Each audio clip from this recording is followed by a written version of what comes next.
Every evening, after the final school bus had left, a voice came from classroom number 12. It was not a teacher, and it was not a confident student. It belonged to Tom, a 13-year-old boy who was afraid to speak in front of anyone.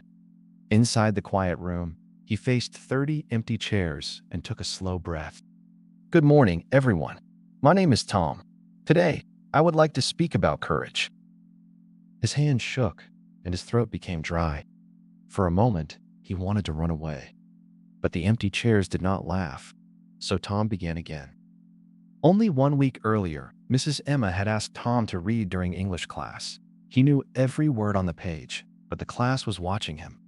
Take your time, Tom. Begin when you are ready.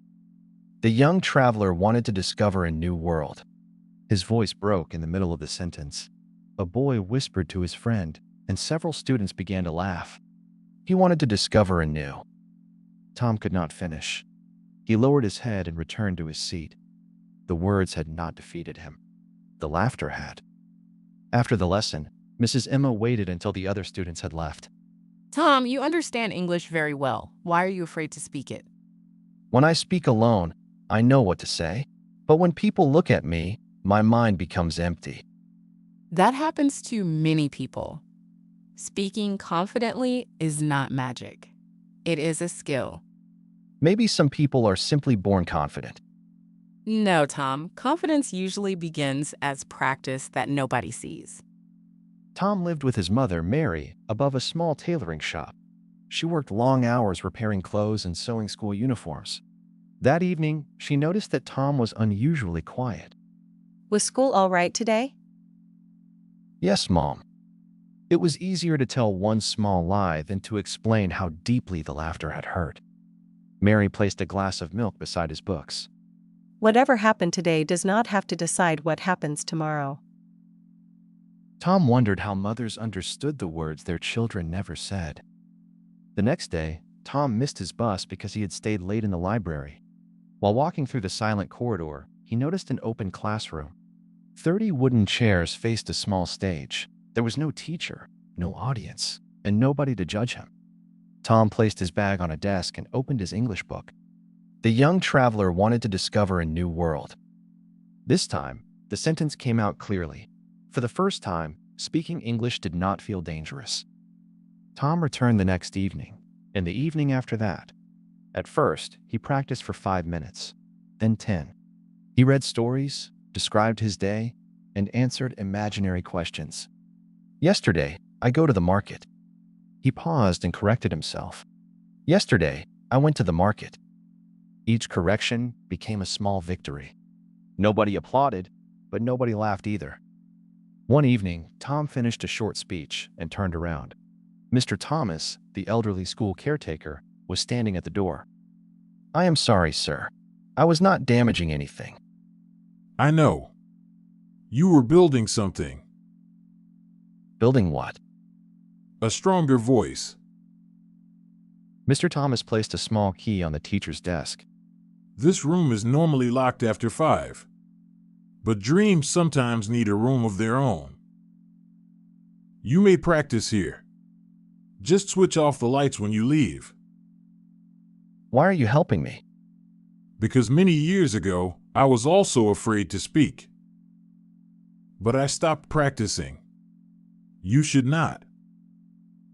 The empty classroom became Tom's secret training ground. He recorded his voice on an old phone and listened carefully. He wrote difficult words in a small blue notebook. Opportunity. This competition is an opportunity to improve. Failure. Failure can teach us what success cannot. Some evenings were good. Other evenings were frustrating. But Tom continued, even when improvement was difficult to see. One afternoon, Riya returned to school for a forgotten notebook. As she passed classroom number 12, she heard Tom speaking.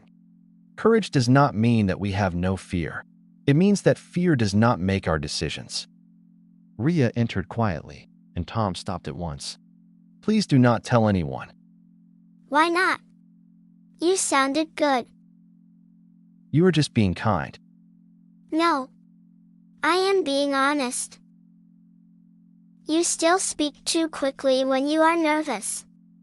But your message is strong. Try again. This time, look at me instead of the wall. Riya became Tom's first real audience. At first, even one friendly face made him nervous. Pause after an important sentence. Do not rush. Look at the audience as if you are speaking to one friend. Slowly, speaking to one person stopped feeling impossible. Next month, our school will hold Young Speaker Day. Each class will choose 2 students. The topic is A Lesson That Changed My Life. Several confident students raised their hands. Tom did not. After class, Riya stopped him in the corridor. You should enter. An empty room is different from the whole school.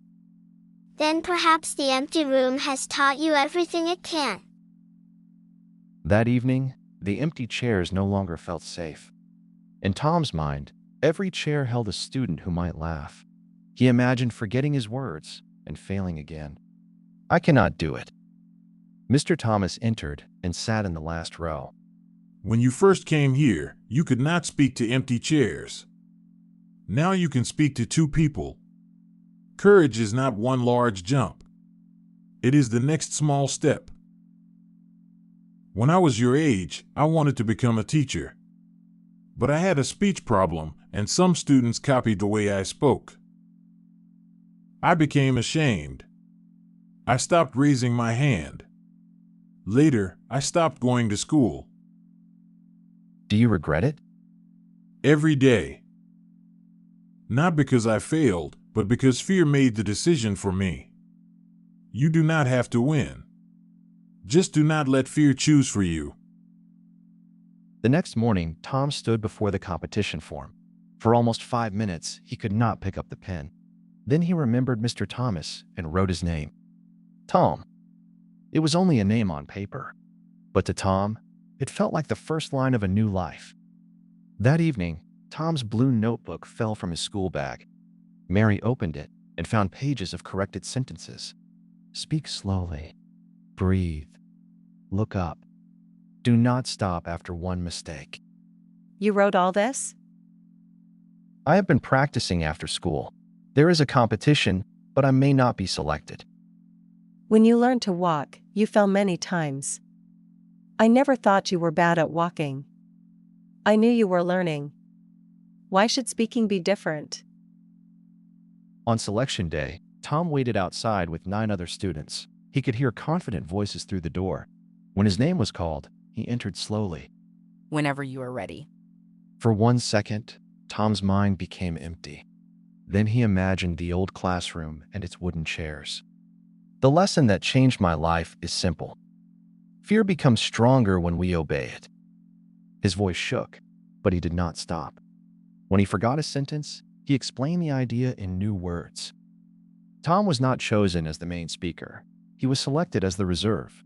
For a moment, disappointment returned. You were selected.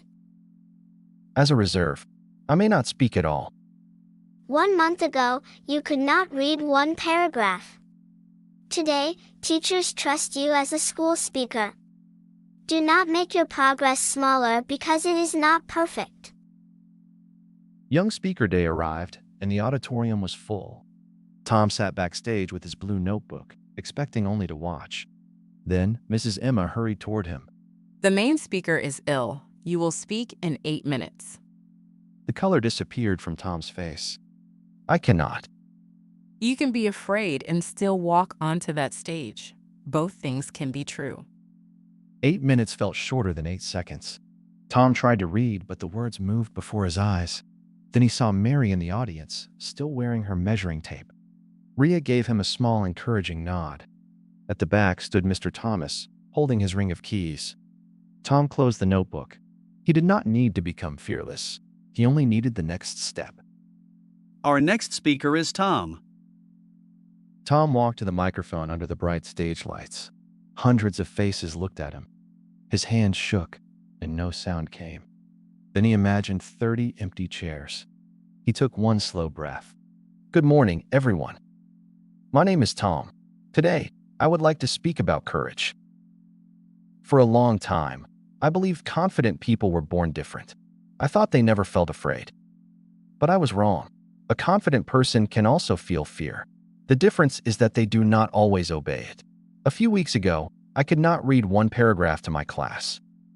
Some students laughed, and I decided that silence was safer. Then I found an empty classroom. Every evening, I spoke to empty chairs. At first, even the chairs frightened me, but they taught me something important. Every strong voice begins as a weak voice that keeps practicing. Today, I am still nervous. My hands are still shaking. But I am standing here. Courage is refusing to give fear the final word. Nobody laughed. The auditorium became completely still. Tom stopped trying to sound perfect and began speaking like himself. There may be something you are afraid to begin. You may believe that other people are more talented than you, but you do not need to become great before you begin. You must begin before you can become great. Thank you. For one quiet moment, Tom heard nothing. Then the audience stood and applauded. Mary wiped tears from her face. Riya clapped with both hands above her head. Mr. Thomas smiled from the back of the hall. Tom did not win first prize for perfect pronunciation. He did not use the most advanced vocabulary. He received a special award for the most inspiring speech.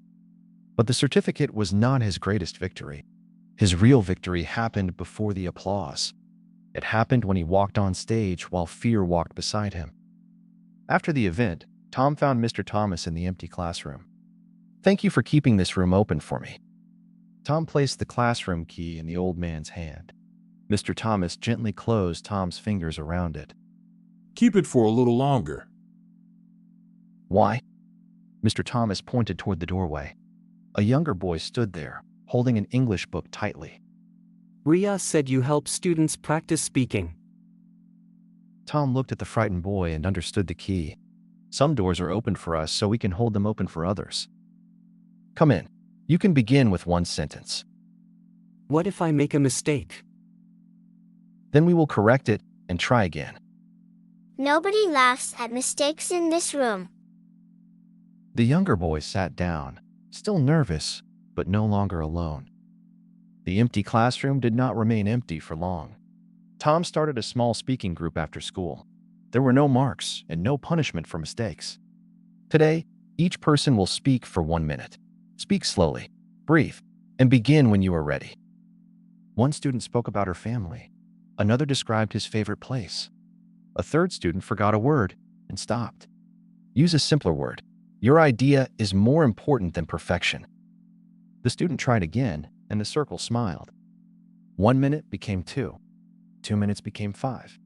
Students who once looked at the floor began looking at each other. Pause after your strongest sentence. And remember, nervous does not mean unprepared. Every afternoon, the room grew warmer with courage. Soon, students from other classes began to join. Some wanted better English. Others wanted a stronger voice. Mrs. Emma sometimes listened from the back of the room. Mr. Thomas kept the door open and pretended to clean the corridor.